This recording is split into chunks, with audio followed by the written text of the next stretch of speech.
I do want to talk about the main event of Monday Night Raw, which was the in-ring debut of Uncle Howdy versus Chad Gable.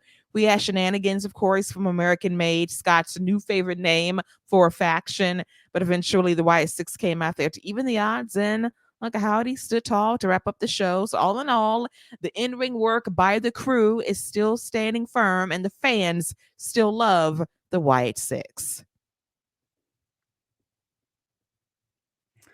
Yeah, before I get to the match, I want to touch on the promo that Chad cut right before the main event match. Let me tell you something. Whenever they like, I know the anti-American is not everybody's favorite thing, but the way they got Gunther positioned right now, man, I really hope at some point we get Chad going after that title, because that promo he cut right there, him cutting that same promo, ending it with you know how I feel about the American Made and how they're just a part of the Trump campaign. But I will say this though, I got a little fired up when he hit that joint, American Made. I was like, all right, dude, you about to sell me a Toyota Ford truck next?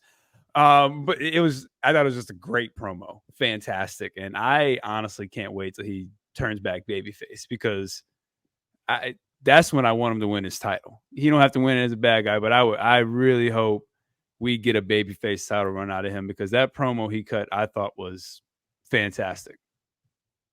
And here's the thing, Scott, you're not wrong, because we have to remember that Gunther broke Chad Gable in his quest to win the Intercontinental Championship for months. He had multiple opportunities to beat him. And when Sammy did it at WrestleMania and Chad trained Sammy to get the job done when he couldn't, that resentment started this heel turn. But if you circle back in 4 to 5 or maybe 6 months from now and Gunther's still the champion, you got Chad Gable, who's already fired up as a babyface. We've had the classics on television, especially for the IC title. Elevate that to another level for the World Heavyweight Championship. You have this crew over. You add another piece to Imperium, possibly Pete Dunne against an elevated Creed brothers. And here you go. You can flip the switch at any time and make Chad Gable that viable babyface to get this faction over in a big way. It's already built in. You can pivot at any time, and the history speaks for itself, because all roads start with Gunther when it came to Chad completely losing it heading into WrestleMania season.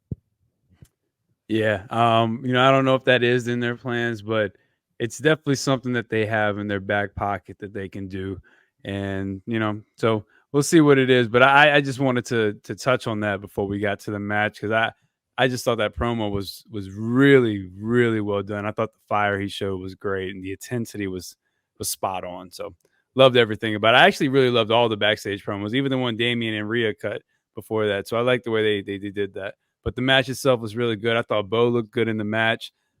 Chad looked great as always. He's become a Raw main event staple, so that's expected. But I thought in particular, Bo looked pretty good. I thought he was pretty crisp out there, and the crowd stayed engaged throughout the entire match, I felt like.